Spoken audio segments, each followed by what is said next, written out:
Welcome to the Sci-Fi Evolution channel. A low, constant hum from the star freighter Excalibur echoed through the metallic halls, occasionally interrupted by the soft shuffle of boots on the deck. The ship, a veteran of countless trade routes through the Celestia system, moved with a steady grace that belied its age. Captain Kalen Thorne, a man whose face was a roadmap of 100 asteroid belts, sat slumped at his command console. A cup of synthesized Neptunium brew steamed untouched beside him. The unspoken tension in the air was a heavier burden than any cargo hold could carry, and it was embodied in the silent figure of a woman in the doorway. She was Assyrian, not human. Her skin, the color of twilight, seemed to pulse with a faint inner light, and her long hair, interwoven with fine crystalline filaments, flowed around her shoulders like a living nebula. Her gaze, both fragile and ancient, was fixed on him. "Captain Thorne," she began, her voice a soft, melodic whisper.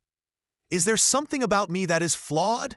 He shook himself out of his deep contemplation, his eyes finally meeting hers. "No, why would you ever think that?" he asked, his voice rough with disuse.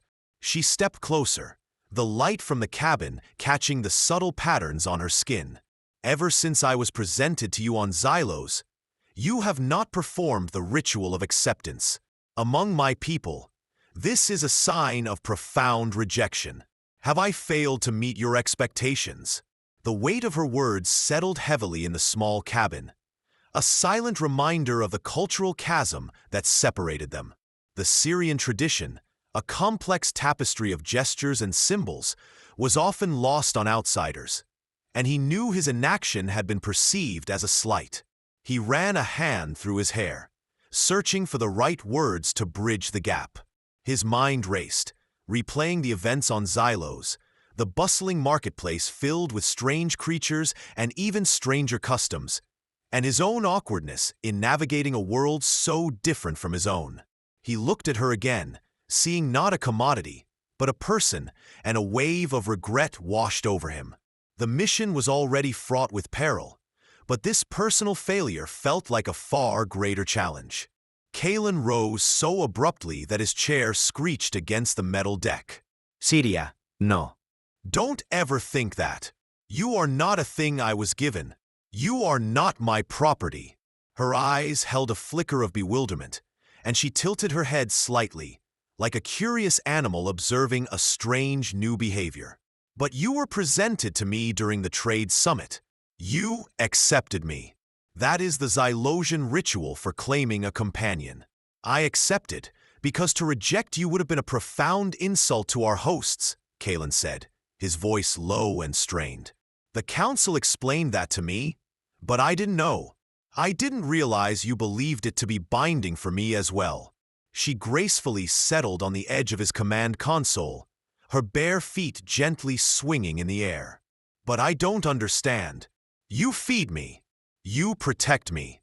You even healed my arm when the hydraulic seal failed in the cargo bay. In Xylosian tradition, these are the duties of a bonded companion." Kalen's voice was tight with frustration. "I was just doing what any sentient being with a conscience would do." Cyria frowned, looking away.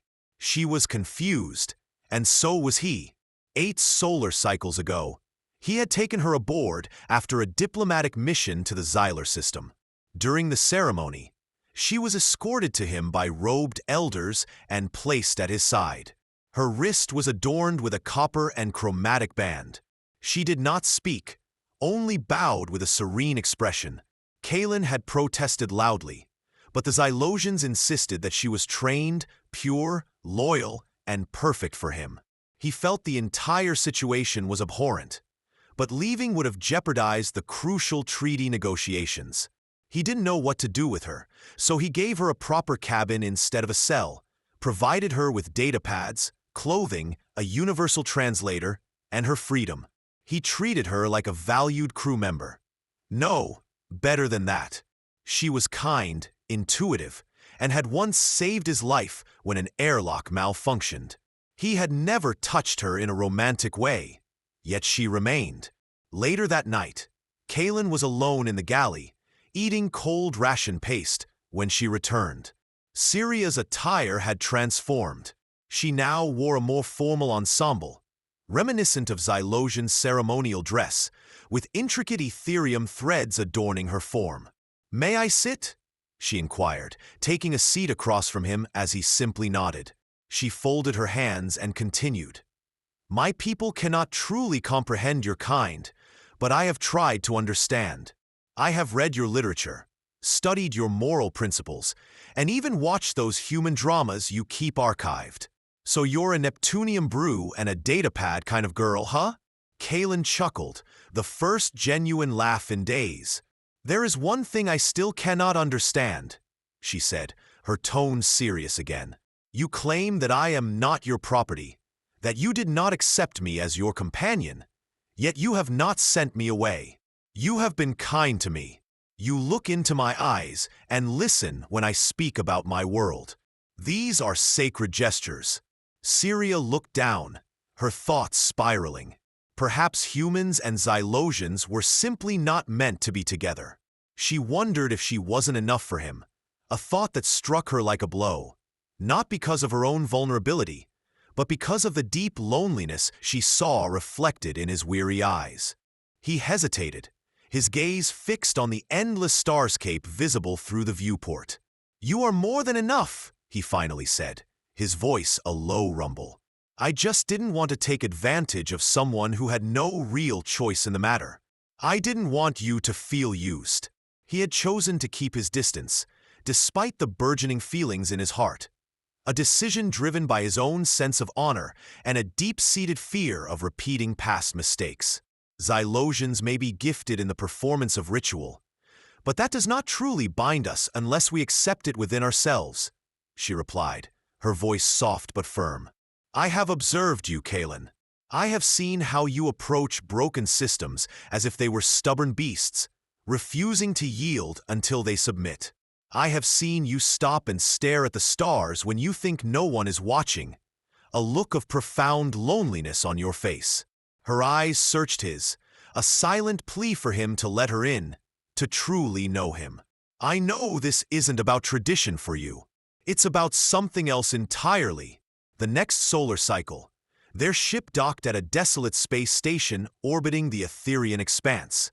Kaelin left Syria on board while he supervised the unloading of a cargo of rare isotopes, his thoughts a chaotic swirl. Was he wrong to deny the quiet affection that had blossomed between them? Had his well-intentioned overthinking only caused more confusion and pain? The sterile corridors of the station offered no easy answers, and the weight of his own emotional baggage felt heavier than the cargo he was moving. He leaned against a bulkhead, the cold metal a stark contrast to the warmth he felt whenever she was near. He knew he was standing at a crossroads, and for the first time in a long time, he didn't know which path to take. He was so used to having all the answers, to charting a course through the vast unknown. But this was different. This was uncharted territory, and he was completely unprepared. "If I ask you to be with me, not because of a gift or duty, but because I choose you, what would you say?" Her smile was warm and inviting, a beacon in the darkness of his indecision. "I would say, yes, I would love to be with you," she whispered. They stood close, saying nothing more, a profound sense of peace settling over them. There was no intense passion, no desperate rush, just a quiet, intimate connection. In the end, it was about more than just companionship or rituals. It was about understanding, trust, and a love that grew from the choices each of them made to care, to protect, and to stay together. Later that night, Syria curled up beside him, not because she had to, but because she wanted to. "Sometimes I wondered," she whispered half asleep, "what if I had failed you? What if there was something wrong with me?" He gently stroked her cheek, his touch as soft as a nebula's glow. "There's nothing wrong with you, Syria," he said, his voice thick with emotion. "You deserve more than I could ever give." She smiled, her eyes shining with pure contentment. "Then we'll learn how to give it together," she replied, her voice filled with a quiet certainty that washed away all of his fears.